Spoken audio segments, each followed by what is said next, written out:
گناہگار بندہ، ادنا طالب علم، دارالعلوم دیوبند کا چھوٹا سا مدرس اور دارالعلوم دیوبند کو ماننے والی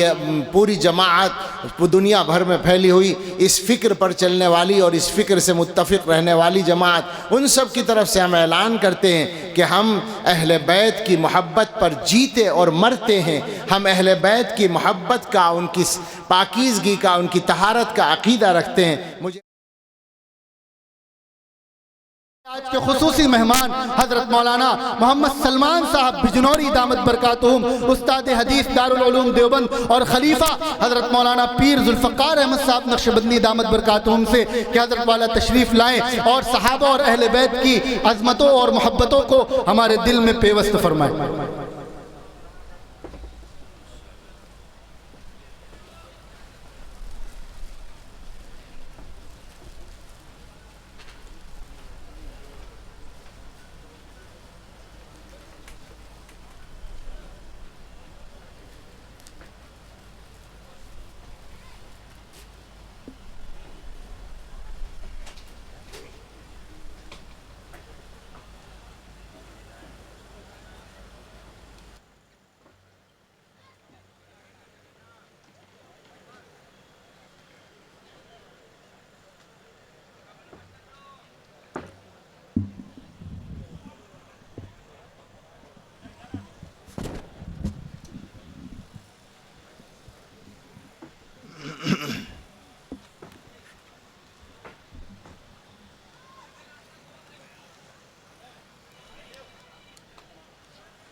بسم اللہ الرحمن الرحیم۔ الحمدللہ نحمده ونستعینه ونستغفره ونؤمن به ونتوکل علیہ ونعوذ باللہ من شرور انفسنا ومن سیئات اعمالنا من يهده اللہ فلا مضل له ومن يضلله فلا هادی له ونشهد أن لا إله إلا الله وحده لا شريك له ونشهد أن سيدنا ونبينا ومولانا محمدًا عبده ورسوله صلى الله تعالى عليه وعلى آله وأصحابه وبارك وسلم تسليماً كثيرا۔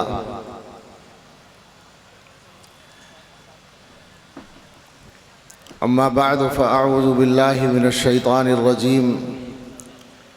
بسم الله الرحمن الرحيم، وما آتاكم الرسول فخذوه وما نهاكم عنه فانتهوا واتقوا الله إن الله شديد العقاب۔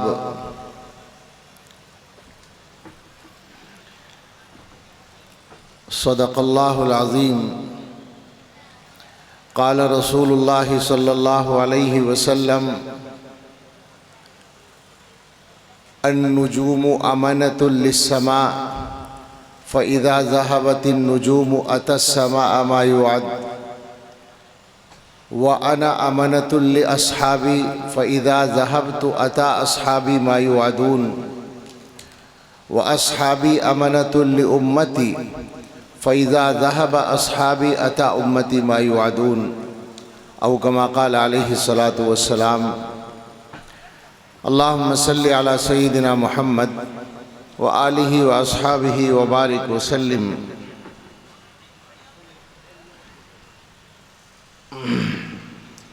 کیوں نہ ہو رتبہ بڑا اصحاب و اہل بیت کا، کیوں نہ ہو رتبہ بڑا اصحاب و اہل بیت کا، مصطفیٰ ان کے خدا اصحاب و اہل بیت کا، آل و اصحاب نبی، آل و اصحاب نبی سب بادشاہ ہیں بادشاہ، میں فقط ادنا گدا اصحاب و اہل بیت کا۔ میری جھولی میں نہ ہوں، میری جھولی میں نہ کیوں ہوں دو جہاں کی نعمتیں، میں ہوں منگتا میں گدا اصحاب و اہل بیت کا۔ سبحان اللہ۔ کیوں ہو مایوس فقیرو، ذرا آواز کم کریں، یہ ایکو کم کر دیں۔ کیوں کیوں ہو مایوس فقیرو، آؤ آ کر لوٹ لو، ہے خزانہ بٹ رہا اصحاب و اہل بیت کا۔ فضل رب سے دو جہاں میں کامیابی پائے گا، دل سے جو شیدا ہوا اصحاب و اہل بیت کا۔ اے خدائے مصطفیٰ ایمان پر ہو خاتمہ، مغفرت کر واسطہ اصحاب و اہل بیت کا۔ جینا مرنا ان کی الفت میں ہو یا رب، اور ہو قرب جنت میں عطا اصحاب و اہل بیت کا۔ حشر میں مجھ کو شفاعت کی عطا خیرات ہو، واسطہ ہے مصطفیٰ اصحاب اہل بیت کا۔ دے گناہوں سے نجات اور متقی مجھ کو بنا، یا الہی واسطہ اصحاب و اہل بیت کا۔ شاہ کی دکھیاری امت کے دکھوں کو دور کر، یا الہی واسطہ اصحاب و اہل بیت کا۔ رضی اللہ تعالی عنہم۔ اللہ تعالیٰ کا شکر ادا کرتے ہیں کہ اس عظیم نسبت کی حامل عظیم الشان کانفرنس میں حاضری کی سعادت ملی۔ خواہش یہ تھی کہ پورے پروگرام میں استفادہ کیا جائے حاضر ہو کر، اور خاص طور سے جو بیانات ہوئے ہیں اکابر علماء کے، حضرت مولانا سجاد نعمانی صاحب دامت برکاتہم، حضرت مولانا بلال عبدالحی صاحب دامت برکاتہم وغیرہ کے، اور آخر میں عمر میں ہم سے چھوٹے مگر ہم سے تو سبھی بڑے ہیں، اور یہ اپنے کام میں اور اپنی نسبتوں میں مولانا عبدالباری صاحب، ان کا بھی بیان ہمارے لیے قابل استفادہ ہوا ہوگا، لیکن تقدیری بات ہے کہ سبھی چیزوں سے محرومی رہی، اور بس اپنا سبق سنانے کی ڈیوٹی ہی کا وقت بچ پایا۔ اس موضوع پر میں نہیں جانتا کہ ان اکابر علماء نے کیا کیا آپ سے فرمایا ہوگا، اور ایک اکابر علماء اور باقی ہیں، یعنی اکابر علماء میں سے ایک باقی ہیں، حضرت مولانا یحییٰ نعمانی صاحب دامت برکاتہم۔ یقیناً وہ بہت قیمتی باتیں ارشاد فرمائیں گے، اور میرے جیسے لوگوں کے لیے وہ بھی قابل استفادہ بیان ہوگا۔ میں دو تین باتیں عرض کرتا ہوں۔ یہ جو موضوع ہے فضیلت حسن و معاویہ رضی اللہ تعالی عنہما، کچھ الگ سا موضوع ہے۔ یہ بات ہو سکتا ہے بہت سے لوگوں نے محسوس بھی کی ہو یہاں یا مختلف جگہوں پر، اگرچہ یہ پہلا پروگرام نہیں ہے اس انداز کا یا اس طرح کے عنوان کا، لیکن عام طور پر نہیں ہوتے ہیں ایسے پروگرام، اور ایسا موضوع کسی کانفرنس کا اس طرح متعین نہیں ہوتا۔ تو بات اصل میں یہ ہے کہ ضرورت ایجاد کی ماں ہے، یہ پرانا مقولہ ہے۔ جب کسی چیز کی ضرورت پیش آتی ہے تو پھر وہ چیز وجود میں بھی آتی ہے۔ ہمارے زمانے میں وہی کام جو پہلے سے چلا آ رہا ہے نئے انداز سے چل رہا ہے، پہلے سے چلا آ رہا ہے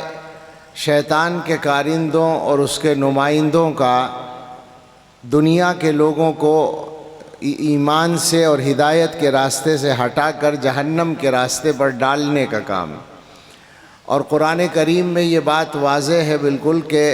اس طرح کا کام کرنے والے جو شیطان کے نمائندے ہیں، وہ شیطان کی برادری سے بھی ہیں اور انسانی برادری سے بھی ہیں۔ وَكَذَلِكَ جَعَلْنَا لِكُلِّ نَبِيٍّ عَدُوًّا شَيَاطِينَ الْإِنسِ وَالْجِنِّ، انس پہلے ہے اس والی آیت میں، اور سورہ ناس میں مِنَ الْجِنَّةِ وَالنَّاسِ، وہاں ناس بعد میں ہے، اگرچہ وہاں موضوع الگ ہے۔ جو ہمارا موضوع ہے وہ اس آیت میں ہے کہ حضرات انبیاء علیہم السلام کے جو دشمن ہیں، یعنی انبیاء علیہم السلام کے اور ان کی ذات کے بھی، ان کے کام کے بھی، ان کی دعوت کے بھی، ان کے راستے کے بھی جو دشمن ہیں، وہ شیاطین دو طرح کے ہیں، جن میں نمبر ایک پر شیاطین الانس ہیں۔ اور کبھی کبھی یہ خیال ہوتا ہے، میری بات کا کوئی وہ نہیں ہے کہ وہ ضروری ہے کہ صحیح ہو، مگر مجھے ایسا لگتا ہے کہ شیاطین الجن تو آج کل ہو سکتا ہے بہت آرام کر رہے ہوں، کیونکہ ان کے حصے کا کام بھی شیاطین الانس نے سنبھال رکھا ہے، جو انسانی شیطانوں کی شکل میں کام کر رہے ہیں۔ تو ان کا جو کام ہے اس کے مختلف میدان ہیں، جن میں تشکیک کا بہت بڑا میدان آج کل سرگرم ہے، مذہبی معاملات میں شک پیدا کرنے کا، بذات خود مذہب میں شک پیدا کرنے کا، اللہ کی ذات، نبی صلی اللہ علیہ وسلم کی ذات گرامی اور دین اسلام اور مطلق مذہب یعنی گویا ملحد بنانے کا، ایتھسٹ بنانے کا۔ اس کے علاوہ اسلام کے معاملات میں وہ کیفیت جو اللہ اور اللہ کے رسول صلی اللہ تعالیٰ علیہ وسلم کے ارشاد کے مطابق معیاری ایمان کی کیفیت ہے، جس کو حدیث میں یوں کہا گیا، حضرت عباس ابن عبد المطلب رضی اللہ تعالیٰ عنہ کی روایت میں کہ ذاق طعم الایمان من رضی باللہ ربا وبالاسلام دینا وبمحمد رسولا،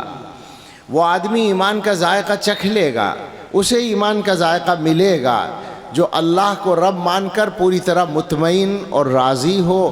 اسلام کو دین مان کر پوری طرح مطمئن اور راضی ہو، اور حضرت محمد صلی اللہ تعالیٰ علیہ وسلم کو رسول مان کر پوری طرح مطمئن اور راضی ہو۔ یہ جو ایمان کا معیار بتایا گیا کہ ایمان کا ذائقہ تب ملے گا جب یہ رضا کی کیفیت حاصل ہو، پسندیدگی کی کیفیت حاصل ہو، اطمینان کی کیفیت حاصل ہو۔ یہ کیفیت ختم کرنے کے لیے شیاطین الانس بڑی محنت سے کام کر رہے ہیں کہ مسلمان چاہے مردم شماری میں مسلمان اپنے آپ کو لکھتے رہیں، مگر دین کے معاملات میں ان کے ذہنوں کے اندر شک پیدا ہو جائے اور وہ مطمئن مسلمان نہ رہیں۔ اس کے بھی مختلف اس پہلو کے بھی مختلف میدان ہیں، جن میں ایک یہ ہے جو آج کل چل رہا ہے۔ ابھی حضرت مولانا یحییٰ صاحب سے بات ہو رہی تھی، بعض فتنوں کی طرف ہم لوگ متوجہ تھے، لیکن میں یہ سمجھتا ہوں کہ اس وقت باطل افکار جتنے بھی ہیں وہ بہت زیادہ مستعدی کے ساتھ دوبارہ حملہ آور ہیں اور دوبارہ جان پکڑ رہے ہیں، دوبارہ اپنے دائرے کو وسیع کرنے کے لیے موجودہ زمانے کے تقاضوں کے مطابق کام کر رہے ہیں۔ اور مجھے یہ کہنے میں تکلف نہیں ہونا چاہیے کہ ہم جو ہیں، اور ہم کا مطلب اہل حق، اور یہ بات میں کہہ رہا ہوں اس بات کے باوجود کہ میرا تعلق خادمانہ تعلق اہل حق کی نمائندگی کرنے والے سب سے بڑے ادارے سے، یا جو پہچان کا درجہ رکھتا ہے اس ادارے سے ہے۔ اس کے بعد میں یہ بات کہہ رہا ہوں، ظاہر ہے کہ اس میں نمبر 1 پر ہم ہی نپتے ہیں، لیکن جو بات ہے، جو الحق کو یقال، جو بات ہے وہ کہی جائے گی کہ ہماری طرف سے وہ کام نہیں ہو رہا ہے جس کی ضرورت ہے۔ میں اگر اپنی حدود سے تجاوز کروں تو یہاں بہت سے احباب ہیں جو مجھے ٹوک سکتے ہیں، لیکن میں کیا کروں، جو بات سمجھ میں آتی ہے جی چاہتا ہے کہ وہ کہی جائے، چونکہ ضرورت کی بات لگتی ہے۔ ہماری طرف سے وہ کام نہیں ہو رہا ہے جس کی ضرورت ہے۔ میرے کہنے کا یہ مطلب نہیں ہے کہ فلاں اور فلاں کے رد کا کام نہیں ہو رہا ہے، وہ جو رد کا نمبر آ رہا ہے، اس رد سے پہلے جس محنت کی وجہ سے، جس محنت کے ذریعے سے ہم لوگ ان کا شکار بننے سے نوجوانوں کو بچا سکتے تھے، وہ محنت نہیں ہو رہی ہے۔ ہم تو ابھی تک اسی چکر میں پڑے ہیں کہ تیری دعوت اصل ہے یا میری دعوت اصل ہے۔ معاف فرمائے، کچھ لوگوں کو تو بس یہی ہے روزانہ کہ جو وہ کرتے ہیں اس کو اصل دین مان لیا جائے، اور اس کے علاوہ سب کو کنڈم کرتے ہیں۔ ہم ہی میں سے کچھ لوگ اسی چکر میں پڑے ہوئے ہیں روزانہ کہ ان کے کام کو اصل مان لو، باقی سب کو کنڈم مان لو، ان کے کام کو اصل دین مان لو۔ انہی باتوں نے ہمیں تباہ کر رکھا ہے، اور جہاں کام ہونا چاہیے، جہاں نشانہ لگنا چاہیے، وہ نہیں ہو رہا ہے۔ بالکل صاف بات ہے یہ، لہٰذا شکار ہو رہے ہیں اور گمراہی پھیل رہی ہے۔ اب یہ بات جو ہے بالکل کوئی راز نہیں ہے، اس لیے کہنے میں بھی حرج نہیں ہے کہ لوگ شکار کر رہے ہیں اور باطل افکار پر جانے والوں کی تعداد بڑھ رہی ہے۔ اگر ہم لوگوں نے ابھی بھی پوری طرح سے اس ذمہ داری کو محسوس کر کے کام نہیں کیا تو مشکل حالات ہو جائیں گے. اور مشکل حالات کا یہ مطلب نہیں کہ ہماری ذات کے لیے مشکل ہوگی، ہماری ذات کی کوئی حیثیت نہیں ہے، لیکن اصل یہ ہے کہ امت صحیح راستے سے ہٹ جائے، بھٹک جائے. یہ خطرناک بات ہے. اب اسی کا ایک سلسلہ یہ ہے، حضرات صحابہ رضی اللہ تعالیٰ عنہم کے معاملے میں بھی تشکیک پیدا کرنا. یہ کوئی نیا کام نہیں ہے. آپ سب جانتے ہیں کہ امت میں جو سب سے پہلا فتنہ پیدا ہوا ہے وہ یہی ہوا ہے. آسان زبان میں عام آدمی کے سمجھنے کے لیے اس کو شیعیت یا رافضیت کہا جائے گا، لیکن اصل بات یہ ہے کہ حضرت نبی اکرم صلی اللہ تعالیٰ علیہ وسلم نے امت کو صراط مستقیم کا ایک فریم دیا تھا، ایک دائرہ بنا کر دیا تھا، اور وہ دائرہ تھا ما انا علیہ و اصحابی. اور یہ دائرہ حقیقت میں اللہ تعالیٰ نے دے رکھا ہے. ظاہر ہے کہ حضور کی تو ہر بات گفتہ اللہ بود، گرچہ ذوالقوم عبداللہ بود، وما ينطق عن الهوى ان هو الا وحی یوحی. حضور کی ہر بات ویسے بھی وحی ہے، لیکن قرآن کریم میں اہدنا الصراط المستقیم صراط الذین انعمت علیہم غیر المغضوب علیہم ولا الضالین، اس میں یہ دائرہ دیا گیا تھا. اس کو حضور علیہ السلام نے امت کو کھول کر سمجھایا کہ ہدایت کا راستہ یہ ہے. آپ تاریخ اٹھا کر دیکھیں، امت میں فکری انحراف کی تاریخ میں، یہ بات جہاں کہیں علماء سے بات کرنے کا موقع ہو وہاں کہتا ہوں، اور یہاں ماشاءاللہ علماء اتنی بڑی تعداد میں اس مجمع میں ہے کہ تنہا علماء کی کوئی میٹنگ ہو تو ان کی تعداد شاید اتنی نہ ہو پاتی. اس لیے میں عرض کرتا ہوں کہ آپ حضرات اس طرح کے موضوعات پر پڑھیں، اور ہر موضوع پر پڑھنے کی ضرورت ہے. تو فکری انحرافات کی تاریخ کا آپ مطالعہ کریں گے تو پتہ چلے گا کہ جہاں بھی کوئی نئی فکر، جس کو ہم آسان زبان میں فرقہ کہتے ہیں، نیا فرقہ وجود میں آیا ہے، اس کی بنیاد یہی بنی ہے کہ اس نے ما انا علیہ و اصحابی کے دائرے سے باہر قدم نکالا ہے. سنت رسول اللہ صلی اللہ تعالیٰ علیہ وسلم اور حضرات صحابہ رضی اللہ تعالیٰ عنہم کا طریقہ. اسی لیے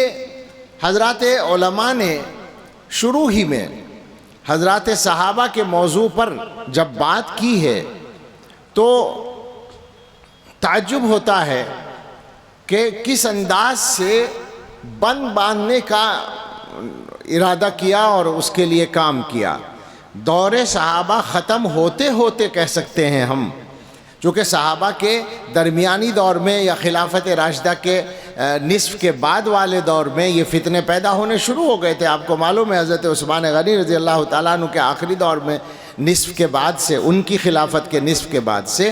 تو صحابہ دیکھ رہے تھے اس صورتحال کو، اور اس میں صحابہ کو نشانہ بنایا گیا تھا. یہ سب سے پہلا تھا کہ حضرات صحابہ کو نشانہ بنایا گیا، مگر انتہائی چالاکی سے ایک مذہب مرتب کیا گیا. اور وہ اس وجہ سے ہوا کہ جو مذہب اسلام کے آنے سے پہلے، میں لمبی تاریخ میں نہیں جانا چاہتا، جلدی سے نکلوں گا اس سے، جو مذہب اسلام کے آنے سے پہلے ٹھیکیدار تھا مذہبی دنیا کا، یعنی یہودیت، ان کا جب ٹھیکہ ختم ہوا اس دنیا سے اسلام کی برکت سے اور اسلام کے پھیلاؤ سے اور اسلام کی ترقی سے اور اسلام کے غلبے سے،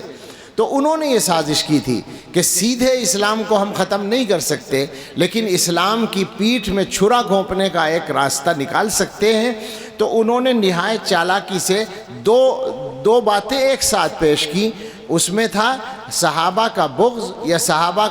کی نفی، اور اہل بیت کی محبت کو آڑ کے طور پر استعمال کرنا. چنانچہ اس کے اندر ان کو کسی نہ کسی درجے میں اس دور میں کامیابی ہونی شروع ہو گئی. اور انہی کے بطن سے پھر ایک اور فرقہ نکلا، وہ بھی صحابہ کا مخالف تھا، وہ ہے خوارج. وہ حضرت علی رضی اللہ تعالیٰ عنہ سمیت تمام صحابہ کا مخالف بن گیا. ظاہر ہے کہ ایک انتہا دوسری انتہا کو جنم دیتی ہے. انہوں نے حضرت علی رضی اللہ عنہ کو خدا تک پہنچانے کی، خدا بنانے کی کوشش کر ڈالی تھی، اور باقی صحابہ کو کنڈم کیا تھا. انہوں نے حضرت علی رضی اللہ عنہ پر بھی ہاتھ صاف کر دیا.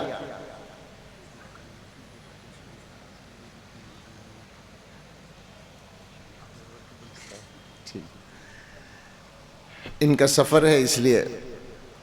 اللہ کی حفاظت میں. تو وہ جو اگلا طبقہ نکلا جس کو ہم خوارج کے نام سے جانتے ہیں، وہ اور زیادہ بعض پہلوؤں سے غلو تک پہنچ گیا، تو یہاں سے سلسلہ شروع ہوا۔ اس کے بعد سے آپ پوری امت میں جب بھی کوئی انحراف پائیں گے تو وہاں یہی ملے گا کہ ما انا علیہ واصحابی کے معیار کو چھوڑا گیا۔ لہٰذا آج کے زمانے میں بھی اہل حق کو راستے سے بھٹکانے کے لیے اسی پرانے نسخے کا استعمال کیا جا رہا ہے، اور ان کا کام اپنے میں شمار ہونے والے بعض لوگ آسان کر رہے ہیں۔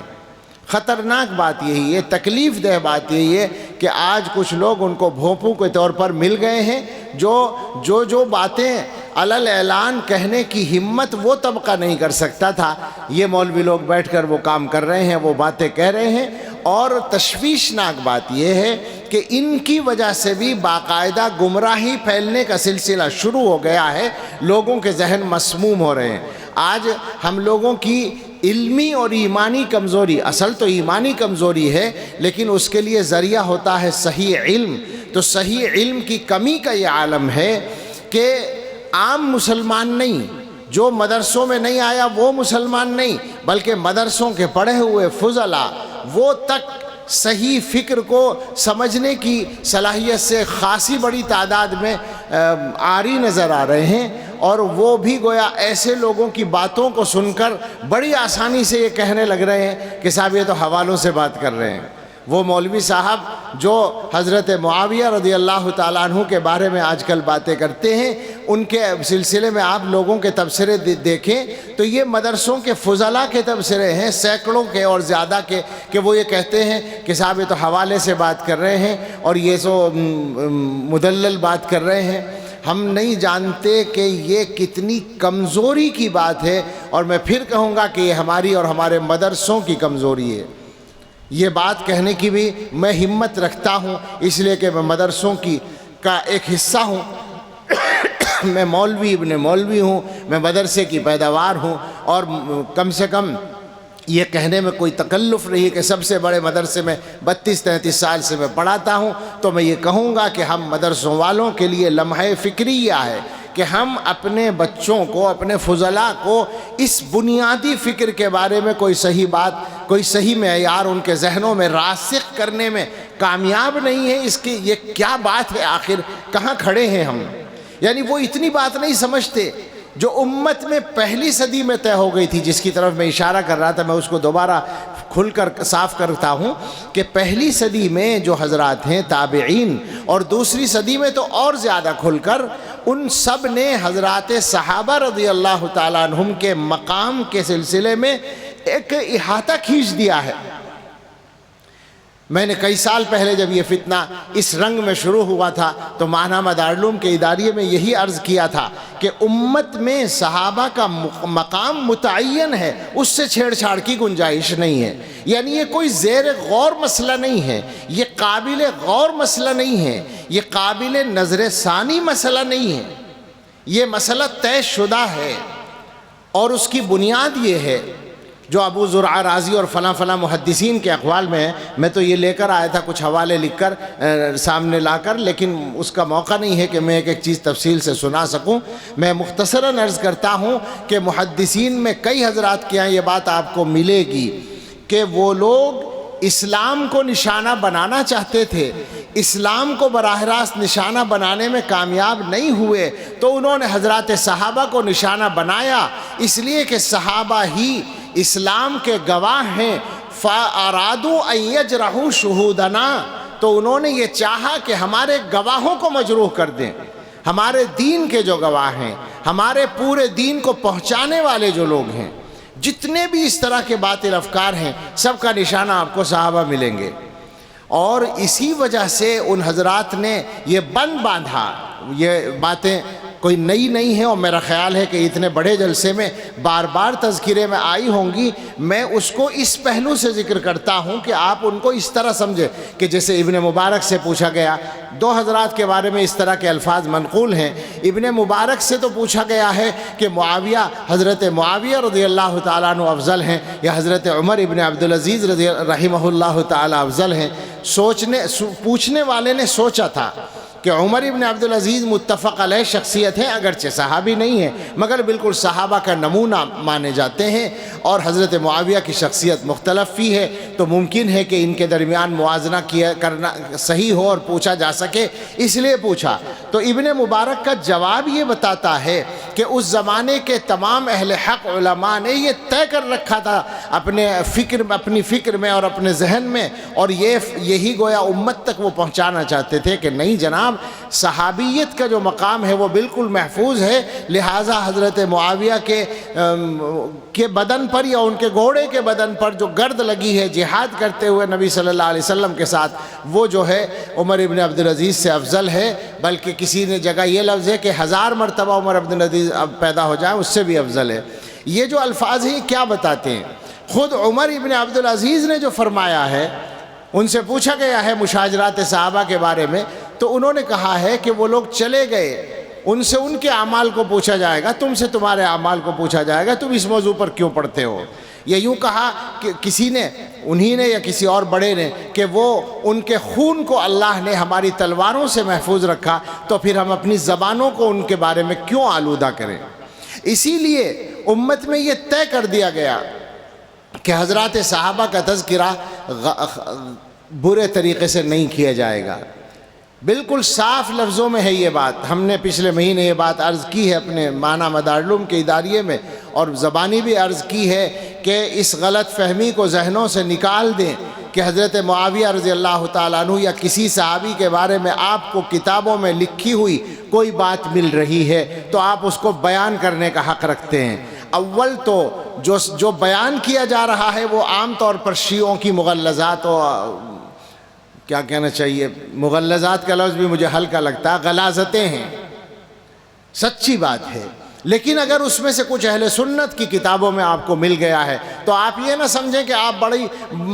بڑی علمی فتوحات آپ کو حاصل ہو گئیں یا بڑا کارنامہ آپ نے انجام دے دیا کہ آپ کے بقول جو مولویوں نے چھپا رکھا تھا، میں وہ گھٹیا الفاظ نہیں نقل کرتا ہوں، وہ جو مولویوں نے چھپا رکھا تھا اس کو آپ ظاہر کرنے کا فریضہ انجام دے رہے ہیں، بالکل نہیں۔ کسی بڑے عالم سے وہ چیزیں مخفی نہیں تھیں، مگر امت کے تمام علماء نے یہ طے کیا تھا کہ حضرات صحابہ کے مقام کی حفاظت کیے بغیر دین کی حفاظت ممکن نہیں ہوگی، لہٰذا ان کا تذکرہ خیر کے ساتھ ہوگا۔ اگر ان کے بارے میں کسی حدیث میں کوئی کسی غلطی کا بالفرض تذکرہ بھی ہے تو وہ غلطی بیان نہیں کی جائے گی، اور بیان اس لیے نہیں کی جائے گی کہ غلطی کا جو ذمہ دار ہے، غلطی پر جزا اور سزا دینے کا جو ذمہ دار ہے رب العالمین، وہ پہلے ہی ان سے راضی ہونے کا اعلان کر چکا ہے، تو آپ کون ہوتے ہیں اپنی ناراضی کا اظہار کرنے والے؟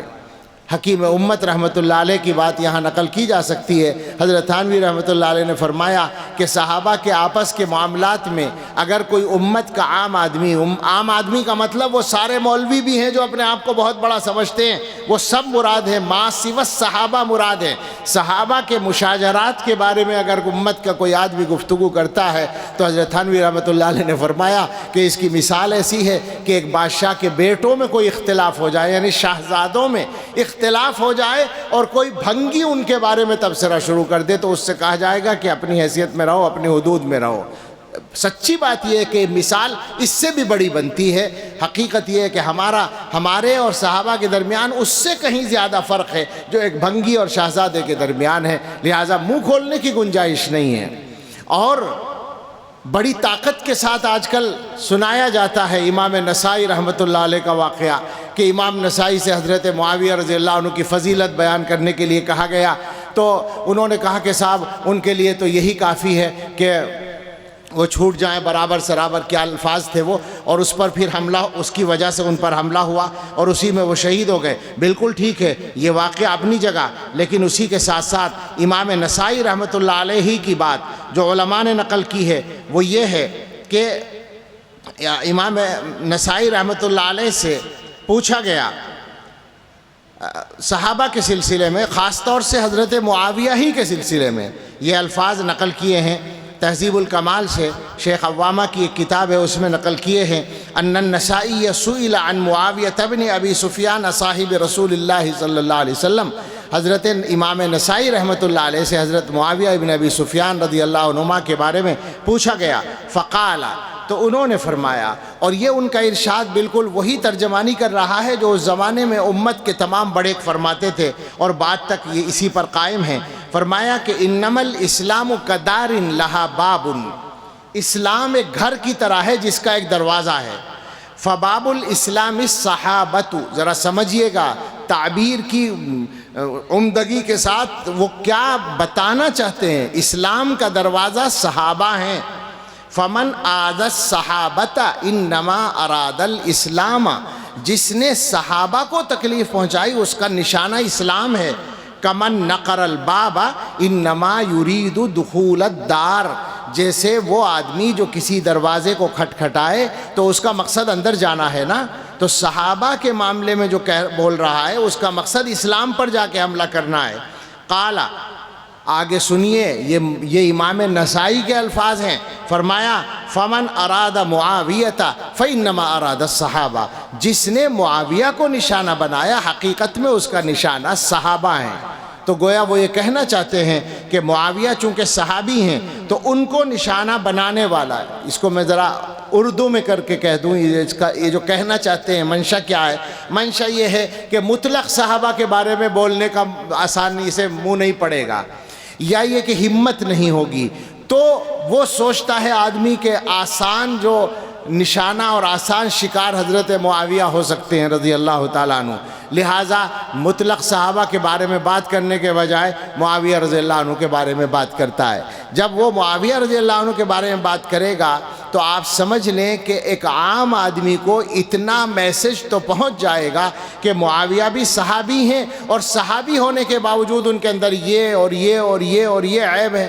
تو صحابی کے بارے میں یہ باتیں سن کر آدمی یہ مان لے گا کہ صحابی ایسا بھی ہو سکتا ہے جس کے اندر یہ خرابیاں ہوں، حالانکہ حضرت معاویہ ان خرابیوں سے پاک ہیں، لیکن میں مان لوں کہ جو وہ کہہ رہے ہیں سننے والا کیا سمجھے گا کہ صحابی بھی ایسا ہو سکتا ہے، لہٰذا پھر آگے صحابہ کو مطعون کرنے کا سلسلہ آسان ہو جائے گا۔ یہ اصل میں ایک راستہ ہوتا ہے، یہ چور دروازہ ہوتا ہے حضرات صحابہ کو نشانہ بنانے کا۔ اس لیے اس زمانے میں ضرورت پڑی ہے کہ ان موضوعات پر بات کی جائے، اور ان ظالموں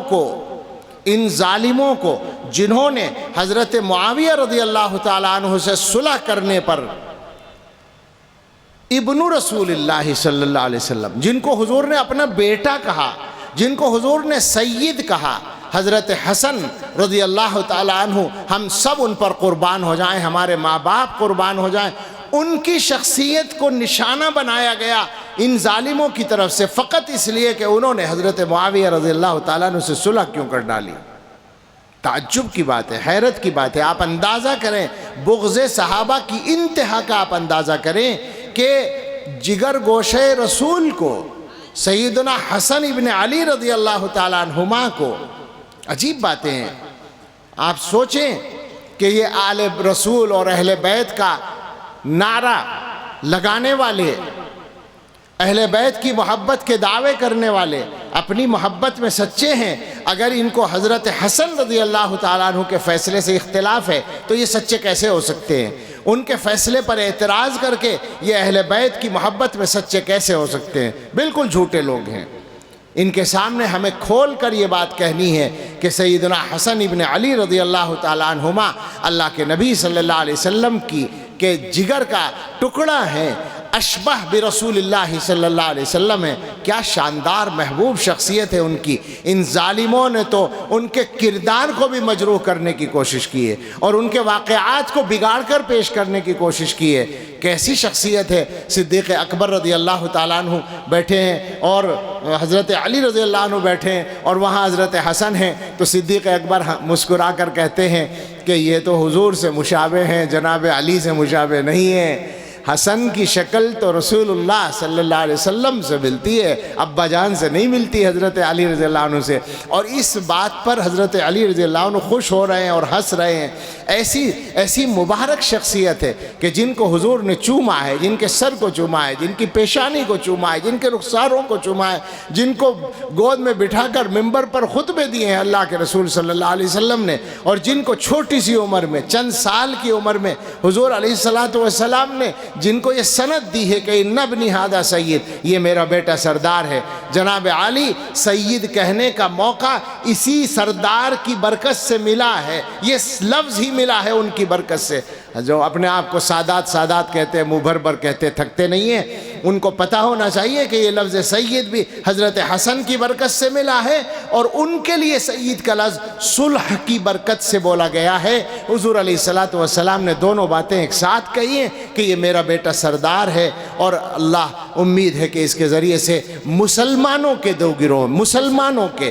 ایک مسلمان اور ایک کافر نہیں، دو گروہ، دونوں مسلمان، یعنی گویا جماعت علی اور جماعت معاویہ رضی اللہ عنہما۔ بے شک ہمارا مذہب ہے، مسلک ہے، رائے ہے، نظریہ ہے، پختہ نظریہ ہے کہ وہاں حضرت معاویہ رضی اللہ عنہ اجتہادی غلطی پر ہیں، حضرت علی رضی اللہ عنہ صحیح رائے پر ہیں، لیکن من المسلمین دونوں جماعتیں مسلمانوں کی ہیں۔ ان دو جماعتوں کے درمیان اللہ اس بچے کے ذریعے صلح کرائے گا۔ یہ مقام ہے حضرت حسن رضی اللہ تعالیٰ عنہ کا۔ اور اگر کچھ لوگوں کو یہ خیال ہو کہ ہمیں اہل بیت کے سلسلے میں ہمارے دلوں میں ویسی محبت نہیں ہے، تو ہم سب کی طرف سے اعلان کرتے ہیں، یہ گناہگار بندہ، ادنا طالب علم، دارالعلوم دیوبند کا چھوٹا سا مدرس اور دارالعلوم دیوبند کو ماننے والی ہے پوری جماعت، دنیا بھر میں پھیلی ہوئی، اس فکر پر چلنے والی اور اس فکر سے متفق رہنے والی جماعت، ان سب کی طرف سے ہم اعلان کرتے ہیں کہ ہم اہل بیت کی محبت پر جیتے اور مرتے ہیں۔ ہم اہل بیت کی محبت کا، ان کی پاکیزگی کا، ان کی طہارت کا عقیدہ رکھتے ہیں۔ مجھے اچانک ابھی یاد آ گئے وہ الفاظ جو میں نے اپنے ایک بزرگ حضرت امام ربانی حضرت گنگوہی رحمۃ اللہ علیہ کے پوتے حضرت مولانا حکیم عبدالرشید محمود عرف حکیم ننو میاں رحمۃ اللہ علیہ سے سنے تھے۔ مجھے معلوم نہیں عبارت کس کی، آج تک مجھے نہیں ملی، لیکن حکیم صاحب سے میں نے اب سے کوئی 45-40 سال پہلے یہ الفاظ سنے تھے۔ وہ فرماتے تھے کہ ہمارا عقیدہ ہے، یعنی علماء دیوبند کا، کہ اہل بیت اطہار، یعنی پاکیزہ اہل بیت اطہار سب کے سب تقی القلب، نقی الباطن، صفی الاخلاق، ذکی النسبہ، عالی النسب، راضی مرضی عند اللہ، محفوظ من اللہ تھے۔ یہ ہمارا عقیدہ ہے۔ ہم بالکل اس ذمہ دارانہ اسٹیج سے یہ اعلان کرتے ہیں کہ حضرت حسن رضی اللہ تعالیٰ عنہ ہمارے سر کا تاج ہیں۔ ہمارا سر کیا حیثیت رکھتا ہے کہ وہ ہمارے سر کے تاج بنے؟ ہمیں تو ان کے قدموں کی دھول کو اپنے تاج میں رکھنے کا ہمارے بڑے سے بڑے آدمی کو موقع مل جائے تو اس کی سعادت کے لیے بہت ہے۔ اور جب یہ بات ہے تو حضرت حسن رضی اللہ تعالیٰ عنہ کی فضیلتیں دو ہیں، ایک یہ کہ وہ جسد رسول کا حصہ ہیں بالواسطہ، اور دوسرے یہ کہ وہ حضور علیہ الصلوۃ والسلام کی زیارت سے مشرف ہیں۔ تو جناب علی یہ شرف تو حضرت معاویہ رضی اللہ تعالیٰ عنہ کو اور زیادہ مضبوطی کے ساتھ حاصل ہے کہ ان کو صحبت رسول صلی اللہ علیہ وسلم ملی ہے، انہیں کتابت کاتب رسول ہونے کا شرف حاصل ہوا ہے، اور کتابت وحی بھی ثابت ہے۔ بہت سارے محدثین نے اس کی صراحت کی ہے، اس پر باقاعدہ آج کل باتیں ہو رہی ہیں، ہر خوبی کو ان سے نفی کرنے کی کوشش ہو رہی ہے۔ بہرحال مجھے شاید اتنی بات بھی کرنا مناسب تھا یا نہیں، دیر ہو گئی، تقریباً آدھے گھنٹے کے قریب۔ میں معذرت کے ساتھ اپنی بات ختم کرتا ہوں۔ مجھے امید ہے کہ اور علماء نے اس موضوع پر سیر حاصل باتیں کی ہوں گی، اور مولانا یحییٰ صاحب کی بات مزید اطمینان و تشفی کا باعث ہوگی۔ اللہ تعالیٰ سے دعا کریں، اور صرف دعا ہی نہ کریں، دعا تو ہر وقت کرنے کی ضرورت ہے، لیکن دعا سے پہلے یہ دنیا دار الاسباب ہے، اسباب اختیار کرنے بھی ضروری ہوتے ہیں۔ اللہ سے دعا کریں ہدایت پر قائم رہنے کی، اللہ سے دعا کریں لوگوں کے گمراہی سے بچے رہنے کی، اور اس کے لیے اس اسباب کی دنیا میں جو محنت کر سکتے ہوں ہم سب اپنے اپنے حصے کا وہ کام ضرور کریں۔ اللہ ہمیں توفیق عطا فرمائے، اور اس کانفرنس کو اللہ تعالیٰ اس سلسلے میں بھی کوئی باقاعدہ اور بامقصد اور منظم کام شروع ہونے کا ذریعہ بنا دے۔ اللہ تعالیٰ اس کانفرنس کے منتظمین کو ہماری طرف سے جزائے خیر عطا فرمائے، اور اس کو اپنی بارگاہ میں قبول فرمائے۔ اور اللہ کی بارگاہ میں جب کوئی چیز قبول ہوتی ہے تو وہ نافع بن جاتی ہے، اللہ نافع بنا دے، اور ہم سب کی اور ہمارے نسلوں اور تمام مسلمانوں کی ہر گمراہی سے حفاظت فرمائے۔ آمین۔ وآخر دعوانا ان الحمدللہ رب العالمین۔ جزاک اللہ، بہت مفید اور قیمتی باتیں آپ کے سامنے آئیں۔ اب ہمارے آج کے آخری مہمان مقرر ہیں، آپ سب نیت کریں کہ بیٹھیں گے اور دعا کے بعد جائیں گے۔ ہم گزارش کریں گے مفسر قرآن حضرت مولانا یحییٰ نعمانی دامت برکاتہم العالیہ سے کہ حضرت تشریف لائیں اور اپنے بیان سے ہم سامعین کو مستفیض فرمائیں۔